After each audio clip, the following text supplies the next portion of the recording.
Olá pessoal, tudo bem? Meu nome é Alexandre Ávila, do RV para Todos. Sei que vocês devem ter me xingado bastante.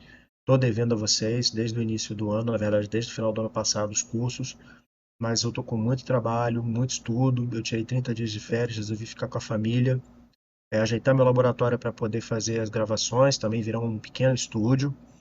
E a gente vai vir com muita coisa boa nesse ano de 2023, tá? Bom, vamos ao que interessa. A gente está querendo botar no YouTube, nas próximas 2 semanas no máximo, algumas matérias, algumas questões que normalmente caem nas provas para trainee na área de eletroeletrônica. Então, eu vou estar passando aí, talvez de 2 em 2 dias, mandando um vídeo. Eu não estou no meu laboratório, estou na rua, trabalhando, resolvendo, ajudando as pessoas.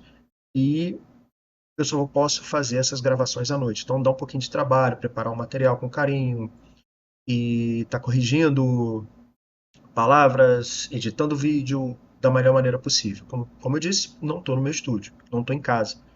Então tenha um pouquinho de paciência. O mais importante vão ser dicas legais para quem vai fazer as provas para trainee. Então se liga e vem comigo. Vamos ver o que a gente vai ter nos próximos dias. Então, vamos nos concentrar inicialmente em eletrônicas analógicas e digitais. Na eletrônica analógica, a aula 1, na verdade, vai ser um pouco dividido, porque é muita coisa. A gente vai falar de resistores, associações, indutores, associações, capacitores e associações, tudo com exercício.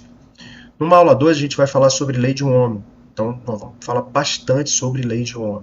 Então, cálculos, problemas e etc. Tudo relacionado ao que cai nas provas.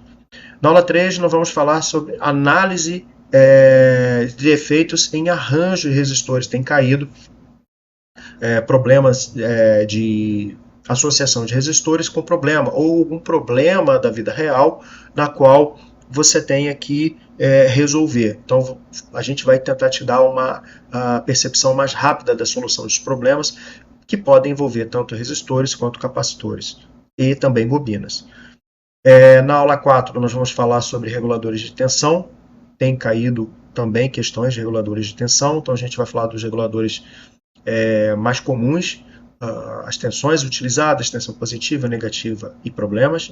E a aula 5 nós vamos falar sobre amplificadores operacionais. Também cai bastante nessas provas. Tá? De eletrônica digital, nós vamos estar falando na aula 1 de bit, byte, vamos estar falando de conversões de bases em si. Na aula 2, nós vamos falar de álgebra booleana, vamos estar falando sobre mapa de Carnot. Todas as provas têm caído sobre esse tema. Aula 3, portas lógicas, portas digitais e circuitos digitais. Na aula 4, simplificação de circuitos digitais. Na aula 5, nós vamos falar de conversores analógicos digitais e digitais analógicos. Tá? Então, não dá para falar sobre tudo. Se der tempo, depois que nós terminarmos esse grupo aí básico, a gente vai passar também para transistores. Também tem caído bastante sobre a configuração de transistores, base comum, emissor comum, coletor comum, como você configura o ponto dele de trabalho, corte ou saturação. Então, dando tempo, a gente fala sobre isso. Tá bem? Um grande abraço para vocês e a gente se vê aí na aula, primeira aula sobre resistores. Um abraço.